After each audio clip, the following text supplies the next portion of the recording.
Nagsisimula ang kwento sa Shane, South Africa, kung saan si Zuko, isang dating kilalang mamamatay tao, ay pinagmumultuhan ng paulit-ulit na bangungot.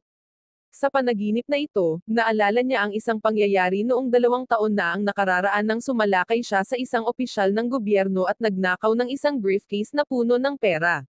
Ang alaalang ito ay patuloy na bumabagabag sa kanya sa kasalukuyang panahon. Kinabukasan, lumipat ang eksena sa Blattenburg, Cape Town, kung saan humingi ng tulong si President Matima kay Molbogang, ang pinuno ng Presidential Intelligence. Nag-aatubili na sumunod sa mga utos ni Matima, kailangang hulihin ni Molbogang si Johnny Klein, isang dating direktor ng International Relation. Nilalayo ni Klein na ilantad ang katiwalian sa gobyerno ni Matima, na nagbabanta sa kanyang mga pagkakataong mahalal muli. Sa kabila ng pagpapakita ng kanyang sarili bilang isang pinuno laban sa dayuhang impluwensya, ang tunay na katangian ni Matima ay minarkahan ng katiwalian, kalupitan, at pagmamanipula ng kababaihan sa kanyang opisina. Nakikipag-coordinate si Molbogang sa mga miyembro ng Anway, isang pribadong ahensya ng seguridad na pinamumunuan ni Tiger, upang palibutan ang pinaghihinalaang lokasyon ni Johnny.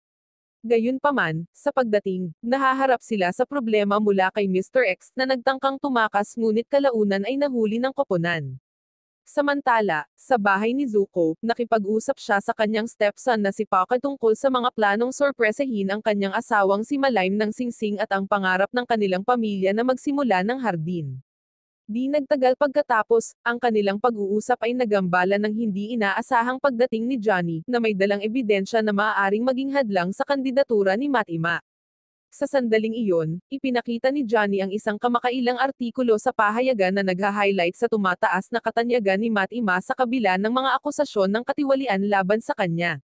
Di nagtagal ay naalala ni Johnny at Zuko, na matagal nang magkakaibigan, ang kanilang pagsasama sa kilusan taon na ang nakalilipas na sinimulan ni Johnny upang labanan ang kawalan ng katarungan sa ilalim ng pamamahala ni Matima.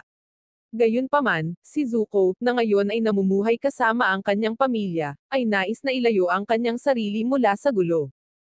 Habang nagbabasa ng dyaryo, si Zuko ay minumulto ng mga alaala ng kanyang mga nakaraang kilos, lalo na noong kitilin niya ang buhay sa harap ng anak ng biktima. Ang pagkakasala na ito ay humantong sa kanya upang isaalang-alang ang pag-alis sa kilusan. Sa kabilang banda, nakipag-ugnayan si Tiger kay Molbogang upang ipaalam sa kanya na hindi pa rin nila mahanap ang lokasyon ni Johnny. Napatay nila ang isang hindi kilalang lalaki na lumaban sa pag-aresto, na naging sanhi ng pagkabalisa ni Molbogang sa ilalim ng patuloy na panggigipit ni Matima. Pagkatapos ay inutusan niya ang kanyang mga kasamahan, sina Beth at Naledi, na itama ang pagkakamali at subaybayan ang kasalukuyang kinaroroonan ni Johnny. Samantala, si Johnny ay kumikilos, nag-iiwan ng mensahe para kay Bressler, isang mamamahayag na ang karera ay nagdusid dahil sa mga aksyon ni Matima. Lumipat ang eksena sa tahanan ni Matima, kung saan tiniyak ni Molbogang sa kanya ang pagsisikap niyang mahuli si Johnny. Sa ibang lugar, tinatamasa ni Zuko ang mapayapang umaga habang sinasamahan niya si Paka sa paaralan kasama ang asawang si Malaim. Nang maglaon, inihatid niya si Malaim sa kanyang souvenir stand sa isang lokal na palengke bago pumunta sa kanyang trabaho sa isang kumpanya ng sasakyan. Sa intelligence office, ginagamit ni Naledi at ng kanyang team ang CCTV network ng lungsod para subaybayan ang mga galaw ni Johnny. Di nagtagal, nakita nila siya sa Grand Hotel, na nagudyok kay Beth na magpadala ng 2 gwardya upang hulihin siya. Kasabay nito, pinapanood ni Molbogang ang mga kilos ni Johnny sa CCTV at inutusan ang kanyang team na sundan siya ng mabuti. Sa hindi inaasahan, si Johnny, na alam ang pagmamatsyag, ay pinuntahan si Zuko sa kanyang pinagtatrabahuin.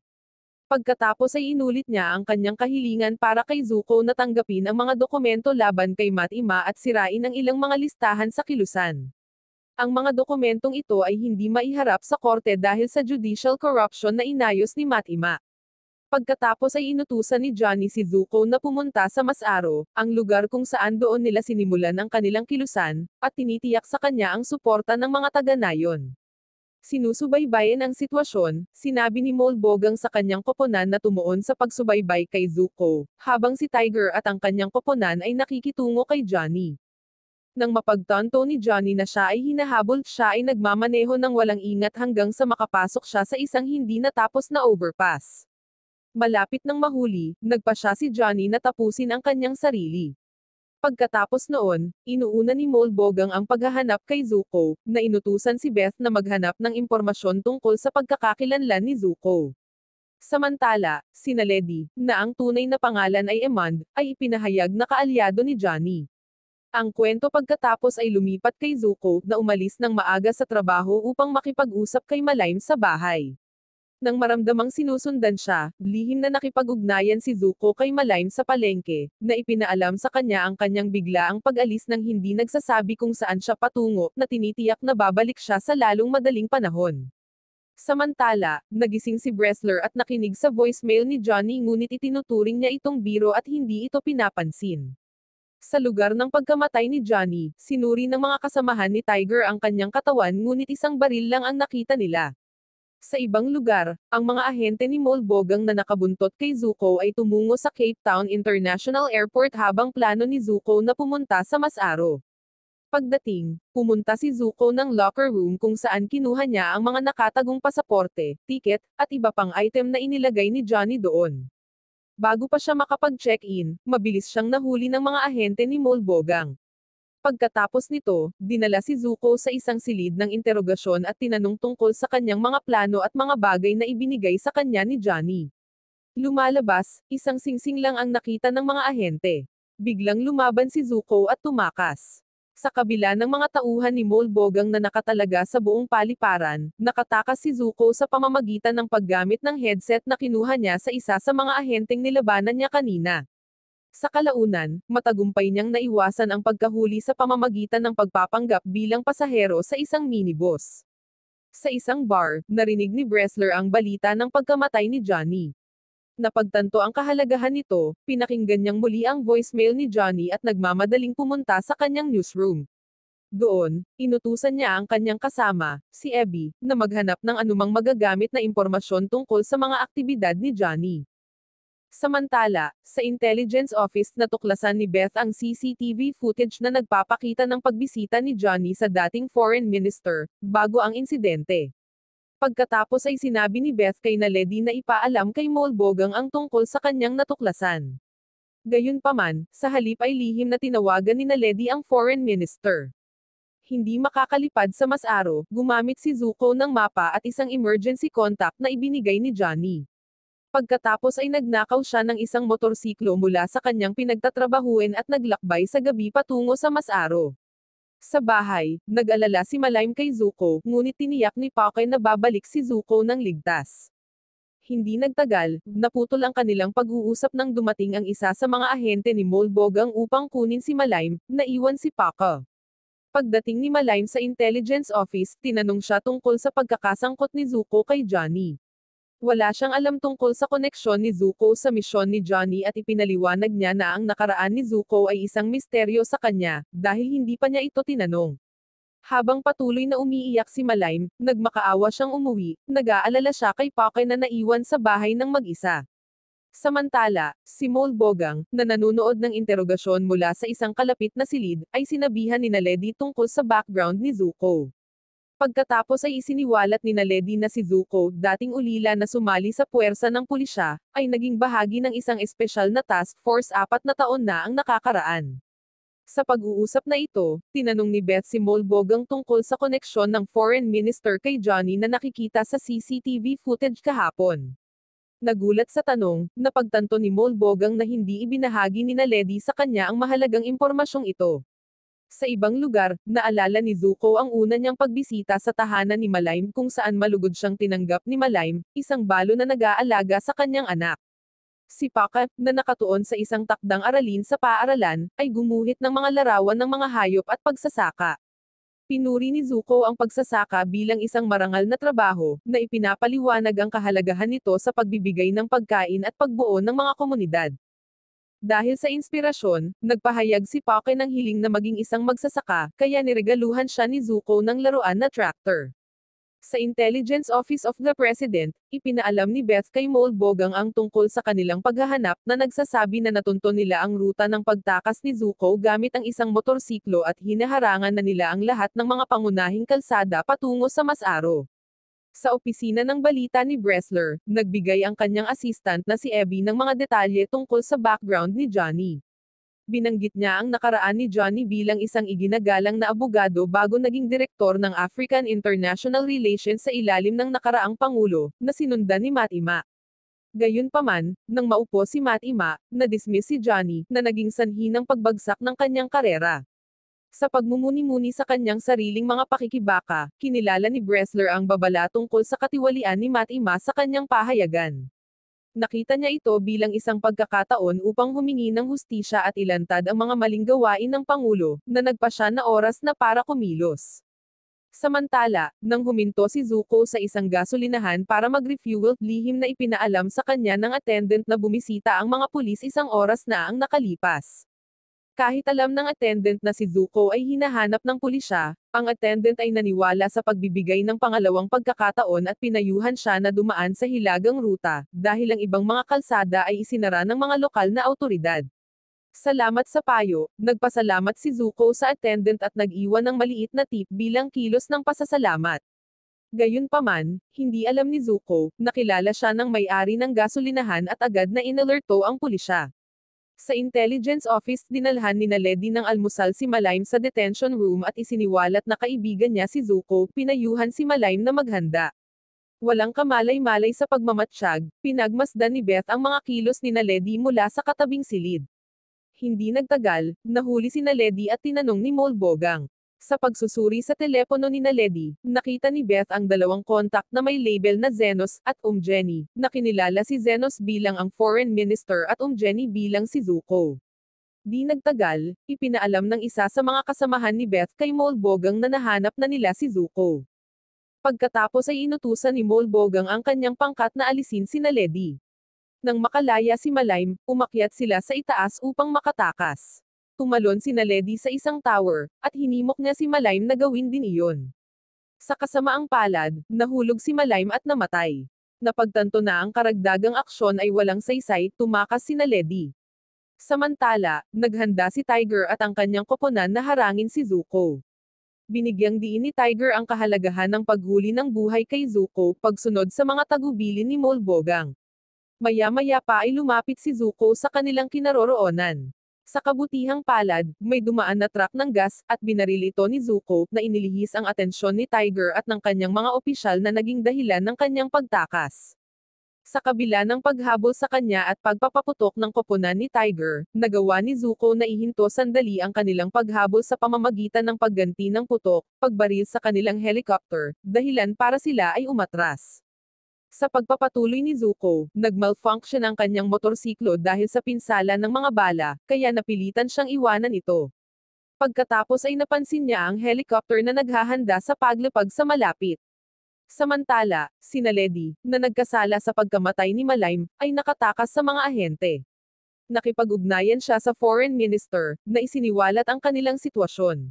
Nang marinig ito, inutusan siya ng foreign minister na makipagkita kay Bressler sa kanyang opisina at magbahagi ng anumang nauugnay na impormasyon tungkol kay Matt Ima. Matapos ang kalunos-lunos na pagkamatay ni Malaym, napagtanto ni Molbogang na wala na siyang pag-asa upang makipag-ayos kay Zuko. Pagkatapos ay inutusan niya si Beth na dalhin ang anak ni Malaym, si Paka, sa opisina ng detective.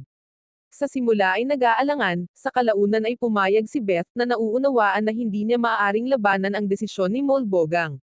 Samantala, sa courtyard ng intelligence office, kinausap ni Bressler at ng kanyang assistant na si Abby si Neville tungkol sa resulta ng aksidente ni Malaym. Humingi si Bressler ng mga detalye tungkol kina Johnny at Zuko, na pinaghihinalaang may koneksyon sa kamakailang insidente. Sa sandaling iyon, maaari lamang isipin ni Neville na may nagtatago ng ebidensya. Di nagtagal, nakatanggap si Bressler ng isang tawag mula sa isang babaeng nagngangalang Iman, kalaunan ay ipinahayag na si Lady, na nag-aanyaya sa kanya na makipagkita.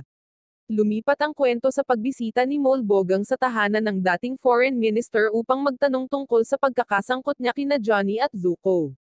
Nang marinig ito, nanatiling tahimik ang dating foreign minister, na nagpapahiwatig ng nalalapit na pagbagsak ni Matt Ima at Molbogang.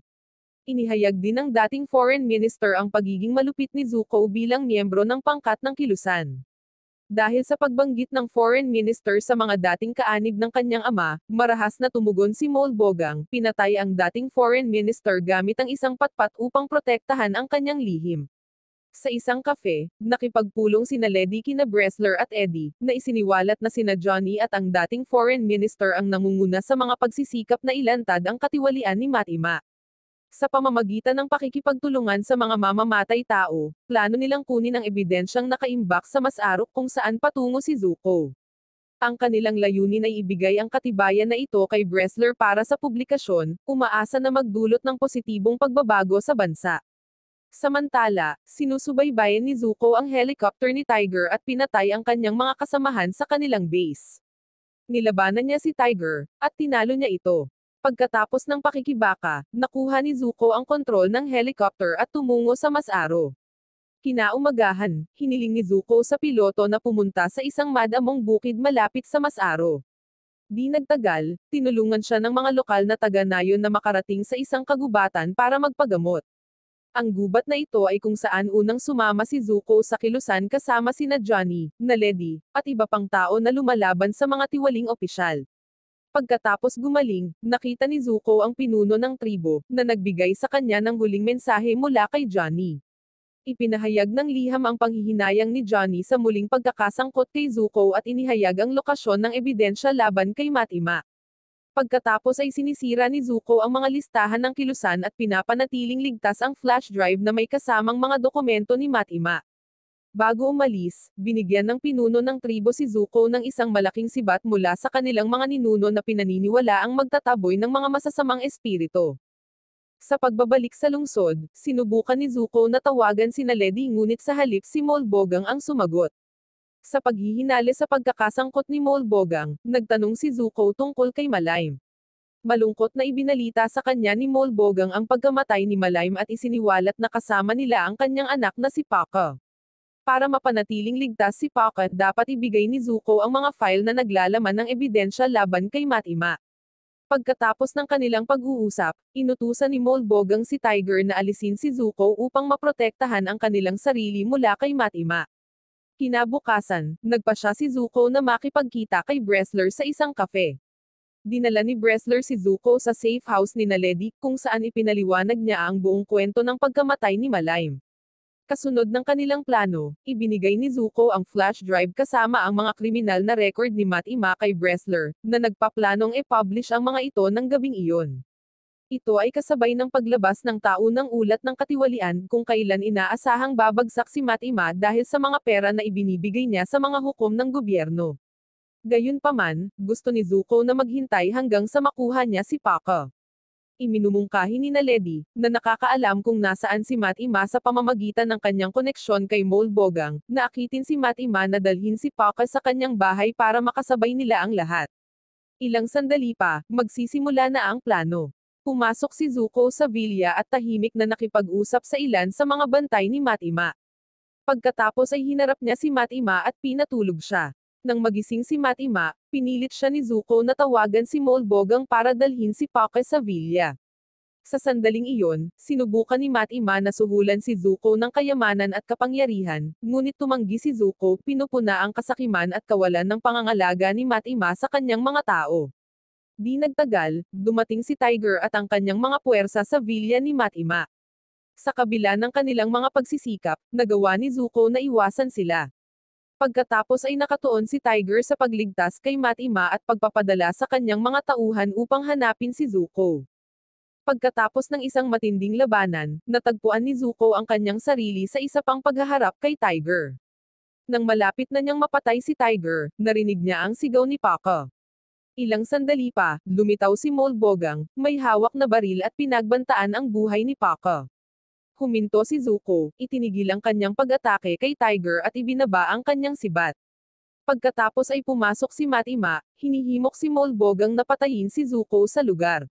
Gayunpaman, sa halip na sumunod, binaril ni Molbogang si Matima, nagalit sa kanyang mga walang galang na komento tungkol sa katapatan ng kanyang ama sa estado. Dahil wala na si Matima, inilipat ni Molbogang ang kanyang atensyon kay Zuko, na nakikita siyang banta dahil sa mga lihim na alam niya. Bago niya makalabit ang gatilyo, nakialam sina Ledy, binaril si Molbogang para protektahan sina Zuko at Pakka. Kinabukasan, kumalat sa iba't ibang outlet ang balita tungkol sa pagkamatay nina Molbogang at Matima. Ang ahensya ng balita ni Bressler ay naglathala ng isang nakapipinsalang ulat na inilalantad ang mga krimen ng rehimen ni Matima. Sa resulta, nagpa siya si Zuko na umalis sa lungsod at bumalik sa kanyang bayan kasama si Paco.